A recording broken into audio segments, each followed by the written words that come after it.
If I turn on my high beams, it'll kick on the full spread in the front. And then the roof bar, that is epic. Oh, that looks so good.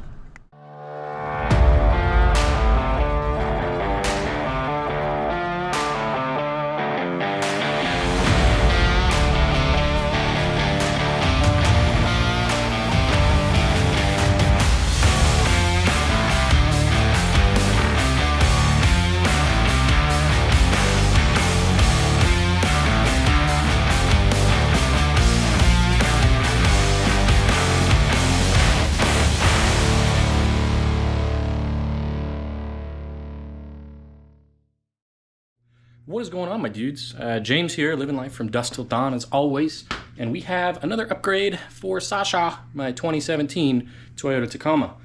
This one I've been really excited for, and I'll be honest with you, it's not the one that I want, but I'm going to be going on a trip here in a couple of weeks, actually less than 2 weeks now, and I'm going to be running the Georgia Traverse. For that, we need lights. Now, obviously, I have my two pod lights, or ditch lights on the front.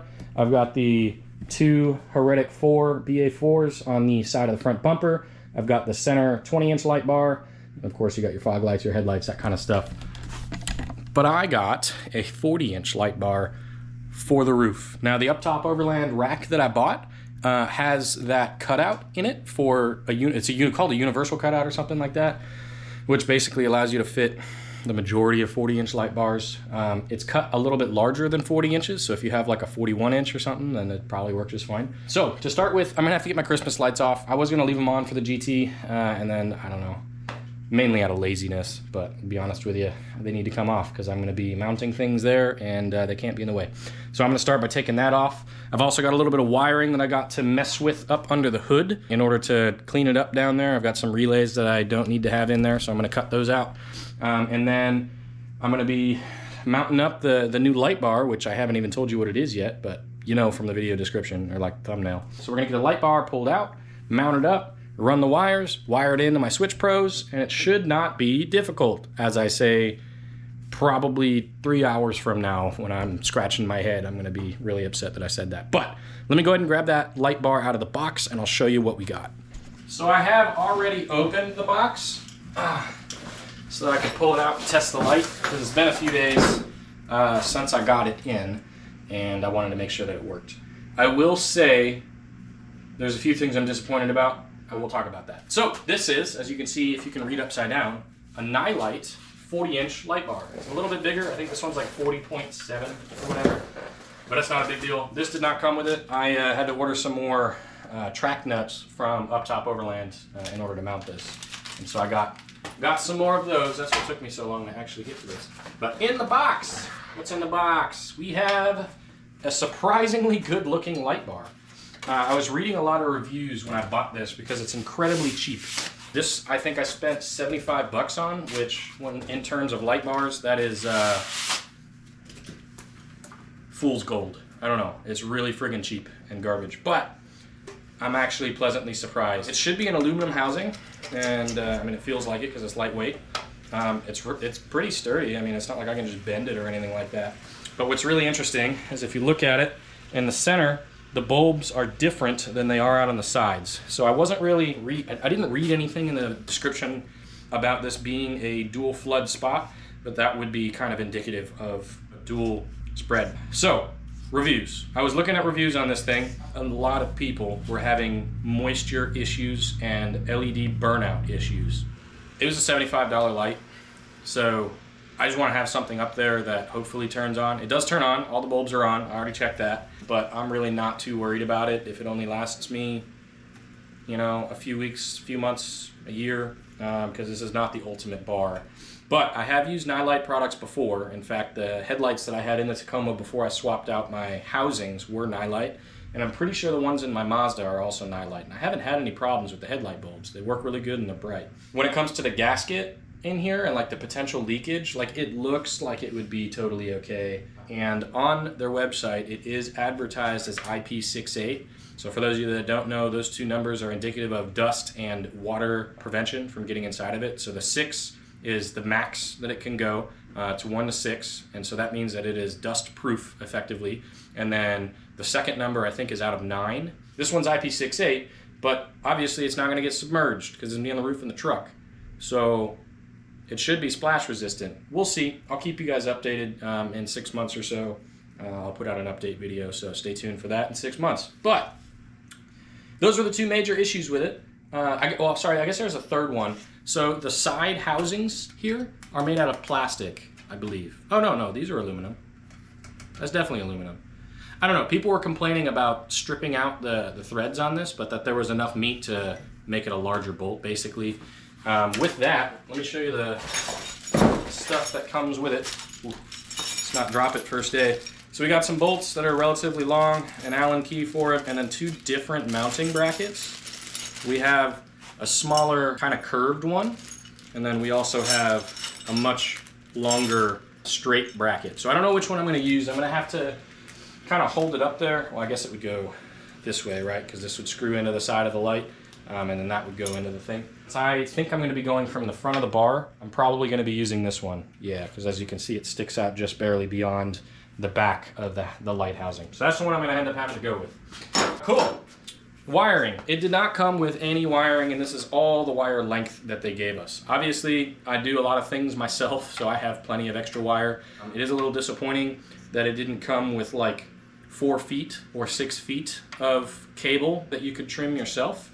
I feel like that would be better from the market stance for your plug and play. But, oh well, it is what it is. I'm gonna have to look up, because I don't know offhand what the current draw is of this light, allegedly, whenever it's on. I'll put that up on the screen for you. But my Switch Pros has 2 different current capabilities, whatever you wanna call it, the amount of current that can flow through that portion of the circuit. There's I think it's a 20 amp and a 40 amp, maybe a 20 and 35, whatever. Maybe I'll throw that on the screen too. Point being, I already have a pre-designated spot on the higher amperage one for my roof bar, because those generically are going to be pulling more current. So I don't have to worry about that. It doesn't matter what this thing's going to put out. I don't think it's going to be able to draw enough current for the Switch Pros to not handle it. Okay, enough chatter, enough talking about garbage. I'm going to go ahead and get the old lights ripped off, or the Christmas lights ripped off of the truck, because it is March, almost April. Anyways, I'm gonna get those ripped off, do some wiring underneath the hood so it looks prettier, and then we're gonna get this mounted. So I will see you when I'm throwing this up on the roof. Now that I've gotten rid of all this, I can move on to what we're actually here to do today. So I backed out of the garage a little bit so I can get a little bit more access to the roof. The other thing I forgot to mention that I'm kind of disappointed with, so I ordered the amber version of this light. And it is amber for sure, but they're amber LEDs, not amber plastic in the front, which I'm totally cool with. Only problem is my Heretic lights are all amber plastic. It's an amber filter. So, which when I bought those, I was hoping it would be clear with amber LEDs. So this is kind of more of what I wanted, but also I want everything to match. So, okay, so that's unfortunate. But I'm gonna go ahead and start off here by holding it up with my feet. We're gonna get the brackets mounted. Now they do include a couple different types of screws, really long one and really short one. So I'm going to go ahead and guess that the short one is going to be for the bracket here, and that the long one is probably to mount to your roof rack if you were to be using their hardware. I'm going to leave it loose, of course, because I want to be able to adjust it, get these threaded in here, and then I'm going to crawl on top of my truck and mess around with my track nuts to get them installed onto the truck. Unlike the Prinzu racks, which have basically a hole that lets the nut drop inside of the track and then you slide it to where you want it, the Uptop uses these, like, I'll show you. Uptop uses these really interesting designed ones that are curved. So basically you can slide them in like that and then tighten them down. They work really well. Haven't failed me yet, so I'm gonna get this bar installed on my roof. Light bar is mounted and pretty centered, if I do say so myself. That looks fantastic. And like the width of the bar sits perfectly at that height on the cutout and is maybe just a smidgen taller than the upper portion of the cutout, but it fills that hole really, really nicely. And next, I'm gonna have to run the wire for it. I gotta figure out how the heck I'm gonna hook that into the truck. Not the light. I have the Switch Pros that I'm gonna use. But basically I need to figure out how I can run this cable so that it does that. I suppose I could wrap up this like super protective top part around one of the bars up there and then just run the black and the red down. That might be what I do. I'm gonna figure that out. But before I do that, I guess I'm gonna run some cables. So they already tinned the ends. It would be better if I soldered the connectors on, but I'm not gonna do that. I'm gonna use crimped connectors. Yeah, I realized I just shut my hood, but so basically I've got the light cable wrapping around this bar here, which is keeping tension, so it'll run down my windshield right in that crack, and then it goes up underneath the cowl, and then, not that you guys will necessarily have this, but I have a Switch Pros installed, which makes it super easy. So I literally have it hooked up to one of my Switch Pros outputs, and then of course the ground. So it's all wired up, it's all set. I'm gonna go ahead and kick the car into accessory mode and turn on the beam and see how it goes. So I guess you guys get to see it from the front before I do. Let's do it. Nice. There is the amber. It works. As expected, it's not a insane light output. It does look pretty good. It's a little bit more flood than I was expecting in the center. Maybe it'll be better when it's dark. That said, when I turn the high beams on, there's really no pattern that I can follow off of that. So it's kind of gonna have to be what it is, I think. I think I have it pointed where it needs to be. It's about as bright as I was expecting it to be, not insanely bright. It wasn't advertised as being stupid bright. And like I said, it was a $75 bar. So I am excited to see what this thing can do in the dark. I guess at some point I'll throw a clip in here for you so you can also see it in the dark. I'm excited, I'm pumped. It looks good sitting up at the top. Let's see what happens over the next 6 months to a year and how well it holds up. And I'll keep you guys updated. Let's check it out at night. So I know it's dark out here, but I realized something while I was messing around with my stuff. Specifically this light. The reason why, oh God. The reason why the light was only looking like a floodlight is because it's pointed at the friggin' ground. So I need to angle this thing up like a lot. So I know you can't see me. I'm gonna spin you around. So here we are looking out the front of the truck. It's only the headlights that are on at the moment. And I'm gonna kick the light bar on for you. And I did angle it up a little bit. So here we go. And it might be, it is definitely pointed at the sky now. So I'm gonna have to readjust that again to bring it down just a smidge.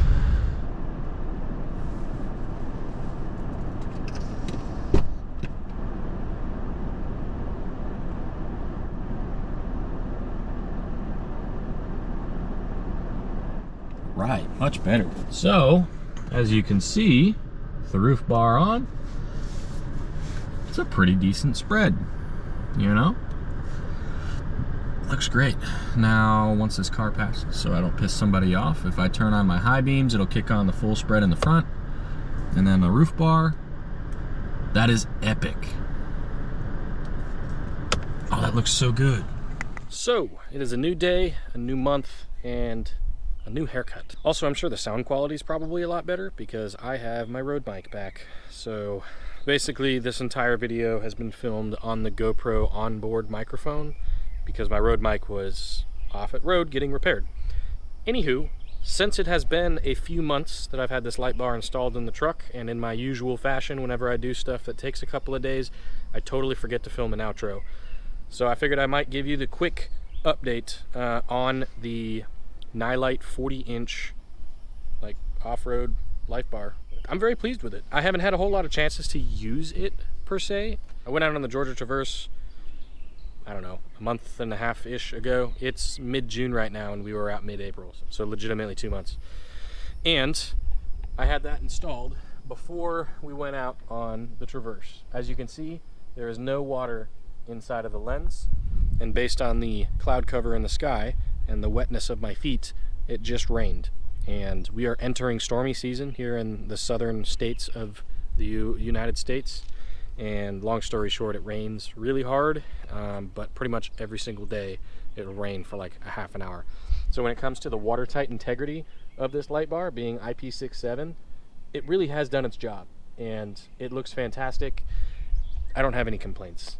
It's held up over the 2 months since it's been up there, so already in my mind it's worth the 75 bucks. And then hopefully I'm gonna get some use out of it at some of the other upcoming events like Overland South, that kind of stuff.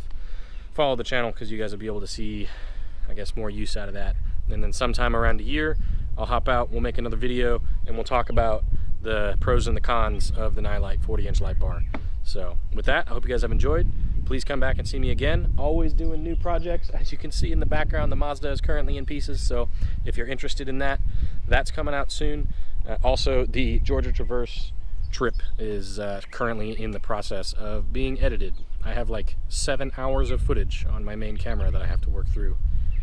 It's a lot, but that's not why you're on this video. So I'm rambling. I hope you guys enjoyed, and I will see you in the next one. Don't forget to live from dusk till dawn, my dudes.